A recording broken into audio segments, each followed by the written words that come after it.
आता आपण आज एक नवीन व्हिडिओ बहुप्रतीक्षित असलेला म्हणजे घटस्फोट केव्हा होतो त्याचे बरेच सूत्र आहेत. पण काही ठळक सूत्र सांगतो म्हणजे ओझरता तुम्हाला कळायला पाहिजे तसा. पहिला सूत्र असा आहे की सिस्टम भाव एका वेळेला पीडित असला तरी चालेल, पण सप्तमेचा हा पीडित नको आहे.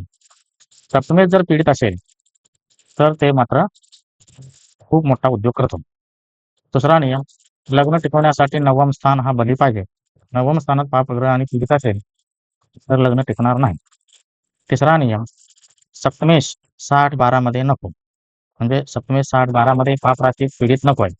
हे ओझरता आणि विषय म्हणजे 5 आणि 6 यांची जर युती असेल, भांडणं खूप होतील पण घटस्फोट होणार नाही. अशातला पण भाग आहे. आणि ते वेगळे पण राहतील थोडे दिवस, परत एकत्र येतील. हा आता विषय आहे. बऱ्याच गोष्टी आहेत. पण ते तुम्हाला मी प्रशिक्षणमध्ये सगळं सांगितलेलं आहे. तुम्हाला लिहून पण दिलेलं आहे. त्यामुळे इथं परत तेच नको. फक्त एक ओझरता व्हिडिओ तुम्हाला कधी अडलं तर बघण्यासाठी म्हणून करत आहे. आता या ठिकाणी ज्यांना हे करायचं असेल, प्रशिक्षण घ्यायचं असेल, तर तुपगाव केंद्रातील अतुल झुमारे या केंद्र प्रतिनिधीला तुम्ही कॉन्टॅक्ट करू शकता. कॉन्टॅक्ट नंबर खाली दिले आहे. तर विषय असा आहे की इथं D1 आणि D9 चार्ट दोन्ही दिलेला आहे. D1 चार्ट ही इच्छा आहे आणि D9 चार्ट त्याची पूर्ती आहे.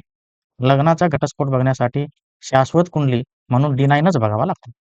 आता D1 चार्टवरून त्यांचा लग्नाअगोदरचा काय उद्योग आहे ते बाहेर पडल्यामुळं घटस्फोट होते का हे बघण्यासाठी आपल्याला इथं D1 चार्ट दाखवावा लागतो. पहिली पत्रिका आहे एका मुलीचं 18/1/1995 ही 6:42 सकाळची उल्हासनगर येथे झालेली आहे. ही मुलगी माझ्याकडे आलेली होती. त्यामुळं ही पत्रिका माझ्याकडे आहे. याचं D1 चार्ट जर आपण बघितलं तर D1 चार्टमध्ये पंचम स्थानाचा अधिपती या ठिकाणी नवम स्थानात आलेला आहे. मी बऱ्याच वेळा सांगितलं, नवम स्थान पीडित नको आहे आपल्याला. नवम स्थान आपल्याला अजिबात पीडित नको आहे. आणि नवम स्थानाला शनी 7व्या दृष्टीने पीडित केला. म्हणजे लग्न टिकवण्याचा जो घर आहे तो पूर्णपणे पीडित झालेला आहे. आणि सप्तम स्थानाच्या अधिपतीला सुद्धा मंगळ 8व्या दृष्टीने बघत आहे. किती मोठं बघा. म्हणजे थोडक्यात पंचम आणि सप्तम हे एकमेकाच्या प्रभावात आले म्हणजे ह्यांचं लग्न अगोदर एक अफेअर होता. मी विचारलं पण ते मान्य पण केले. पण कुटुंबातील लोकांचं त्याला विरोध असल्यामुळं तिला त्या ठिकाणी हे करता आलं नाही. म्हणजेच माघार घ्यावं लागलं. परिणाम असं झालं, ज्या वेळेला लग्न झालं, त्यावेळेला म्हणणं असं आहे की इथं शुक्र आणि गुरु युती आहे श्रेयस्थानात. घटस्फोट व्हायला नाही पाहिजे. त्या शुक्र आणि गुरुला शनी 10व्या दृष्टीने बघतोय. शनीने त्याला पण पीडित केलेलं आहे. म्हणजेच पंचम स्थान, सप्तम स्थान, श्रेयस्थान आणि धर्मस्थान सगळे पीडित आहे. म्हणून हे घटस्फोटापासून वाचलंच जाणार नाही काही केलं तरी. आता D9 चार्टमध्ये जर आपण आलो, तर पंचम स्थानामध्ये शनी आणि सूर्य यांची युती असून शनी शत्रुग्रहाबरोबर आहे आणि त्याची तृतीय दृष्टी हे सप्तम स्थानावर पडते. आणि सप्तम स्थानाचा अधिपती मंगळ हा धर्मस्थानात गेलेला आहे, नवम स्थानात. आणि त्यामुळं नवम स्थान डिस्टर्ब झालं. नुसतं डिस्टर्ब नाही झालं नवम स्थान. थोडक्यात सांगायचं झालं, त्याने चंद्र, मंगळ आणि शुक्र यांना पण डिस्टर्ब केलं. हे एक सूत्र आहे. ज्या पत्रिकेमध्ये चंद्र आणि मंगळ आणि चंद्र, मंगळ एकमेकाच्या प्रभावात असतात, त्या पत्रिकेचं जे मागचं लफडं आहे, म्हणजे मागं जे जे आपल्या रिलेशनमध्ये राहिलेले आहेत, ते निश्चित बाहेर पडतं आणि ते खुल्लं होतं. खुल्लम-खुल्ला झाला. त्यामुळं या मुलीचं घटस्फोटाला कारण झालं. आणि वारंवार मग संशय घेणे वगैरे. आता या ठिकाणी मंगळसूत्र युती खुल्लं केल्यामुळं घरच्यांचं पण काही चाललं नाही.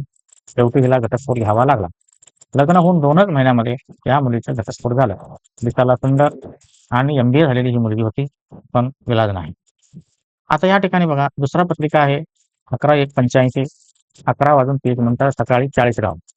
चाळीसगावची ही पत्रिका आहे.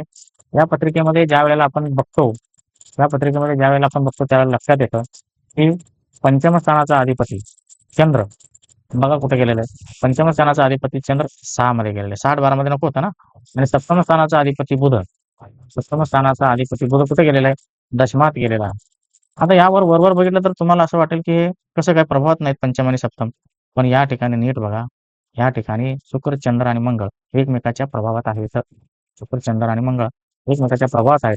त्यामुळं त्यांचा जो लग्न अगोदरचा अफेअर होता हे खुल्लम म्हणजे चर्चा होती. ही एक मोठी प्राध्यापिका आहे. एक मुलगा झाल्यानंतर हिने घटस्फोट घेतला. घेतला म्हणजे झाला. आणि धर्मस्थानाचा अधिपती शनी हा सुद्धा त्या ठिकाणी केतूच्या युतीत आहे. म्हणजे लग्न टिकण्याची शक्यता शाश्वतीच नाही. आणि दुसरी गोष्ट म्हणजे असं आहे की गुरु नीचाचा आहे. नीट बघा, नीचाचा गुरु म्हणजेच 11th स्थानावर म्हणजे 11व्या स्थानावरून नीचाचा गुरु हा पंचम स्थानाला बघत आहे. त्यामुळे ती शक्यताच नाही ना काहीच.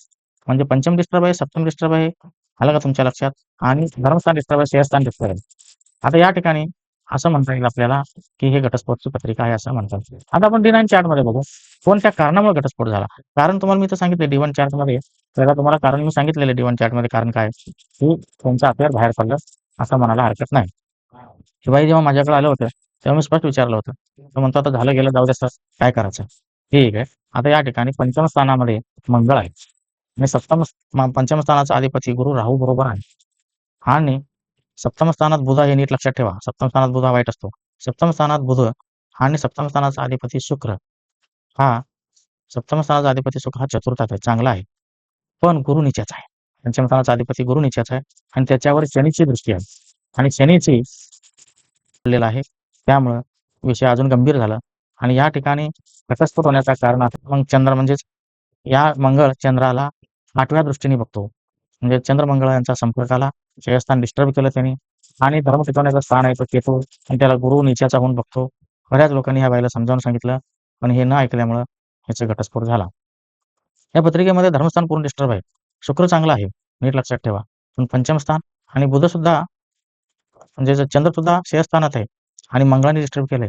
म्हणजेच पंचम स्थान डिस्टर्ब झाला, श्रेयस्थान डिस्टर्ब झाला आणि सगळं डिस्टर्ब झालं म्हणून ह्या मुलीचं लग्न टिकलं नाही. श्री स्वामी